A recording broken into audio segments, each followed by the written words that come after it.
Man, now I can see why everybody thinks that this movie is one of the most boring Hulk movies ever made in Hollywood. I mean, it's not Spider-Man 3 level bad, but it's a mistake that needs to be talked about. So sit back, grab some food or any type of beverage you may need, and relax, because I'm gonna entertain you guys with a little review of this forgettable, sleep-deprived, convoluted, and confusing monster movie. I promise you, it will never bore you as much as this movie did me recently.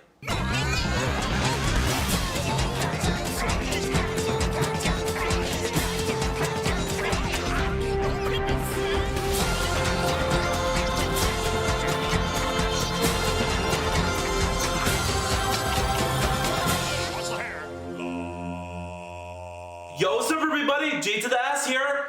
Today, I'm gonna be reviewing Hulk. I'll just call it The Hulk because it just sounds like one of the shortest titles I've ever seen. Anyways, it stars Eric Bana, who plays scientist Bruce Banner this time. A brilliant scientist with a cloudy past about his family, who's involved in an accident in his laboratory, causing him to become exposed to gamma radiation and nanomeds. Meaning a tiny life form that is supposed to heal wounds, but has killed everything with which they have made contact. Confused and curious about his survival, he discovers that since the accident, whenever he becomes angry, he transforms into a giant green monster, destroying everything in sight in an act of rage. Bruce's mysterious past and the answer to why the radiation had this effect becomes revealed to him as his birth father, David Banner, played by Nick Nolte from Over the Hedge, although this movie came out 3 years after this movie, intervenes with hopes to continue experimenting on him. Now, first off, like always, I start with slight pauses before the immense bashings on this movie. I only have 2 good things to say about this movie, to be precise. One is that I don't mind the story of it that much. I'll get to that in a moment. And 2, I actually thought the camera work was not really that bad. In various scenes, the camera moves very smoothly. And as for the action scenes, the only scenes I thought were enjoyable was the scene where he's fighting against 4 military tanks and tackling over a bunch of helicopters. That's it. The rest, getting into the negative side of things, there are a lot of problems that needs to be addressed in this review. So like I said, chow down on your food, sip up those Sprites, sit back, relax, and listen up, because this is going to be one heck of a criticized review. So the first thing that pops into my mind is that even though they got the story of this movie correct, the way they executed it is what annoys me. If you look at The Incredible Hulk with Edward Norton as Bruce Banner, aka the Hulk, check out that review if you want. But the whole beginning part of that movie was all during the opening credits, showing you right away the information about why Bruce Banner got the radiation infused in his body, and going on a slight craze against military soldiers without being forced with too much dialogue telling you the information.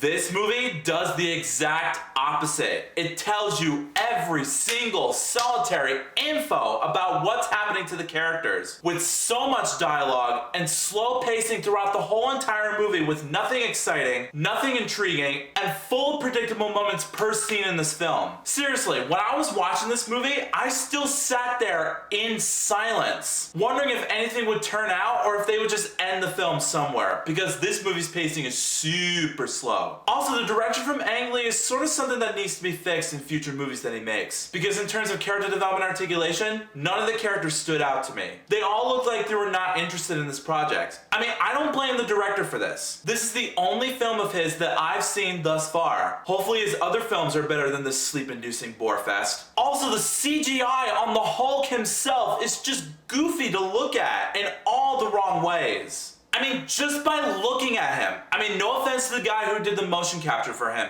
Mike Irwin. Shout out to you for the way you acted out his character. But just the way that he looks in this movie on an art design standpoint looks so out of place and cheesy. I mean, sure, it's supposed to be cheesy, but a Hulk character has to have a realistic look to him. For this movie, the CG on the Hulk doesn't look realistic at all. He just looks like a video game character fused into real life. Also, the action sequences were not really that exciting. They're just there just for the sake of action sequences that need to be added in this movie, because glamorous things and whatnot. But the one thing that aggravates me, and this is coming from someone who edits his own reviews all the time for the past 7 years in social media history, not just YouTube or Facebook, but it's the fact that it focused on too many transitions throughout the whole entire film. I mean, I can't delve into more information on that because it might be confusing to some people watching this right now. Just watch the movie and you'll see what I'm talking about. In the end, as a result of everything I just stated in this review, I thought the 2003 Hulk Hulk movie that Ang Lee directed was incredibly boring.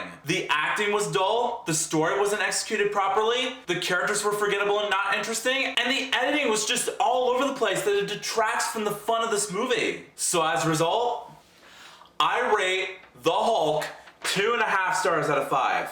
This is the perfect movie to roast with your friends, and also for the people who love to rant about bad movies, not by yourself. I would recommend you to watch the Edward Norton Hulk movie instead. Now that is a realistic movie that is intense and exciting than this movie. Just saying. So the Ang Lee Hulk movie, you've seen it, right? Well, let me know in the comments, what is a movie that you find incredibly boring in terms of acting, story execution, editing, and character development? I would love some info on that, please. But if you like this video and you want to see some more, make sure that like button shines in your face. That'll totally help me out a ton. Also, share that video with your family and friends and favorite it. That's a very good way to show support for this review. Also, if you're new to my channel, make sure to subscribe and ring that bell right next to you so you can be notified of future videos that I have in store for you. And also follow me on Stardust so you can catch early reactions of movies, TV shows, and trailers. I'll put the link of it below in the description so you can download the app for yourself. But until then, I'll see you next time. Peace out.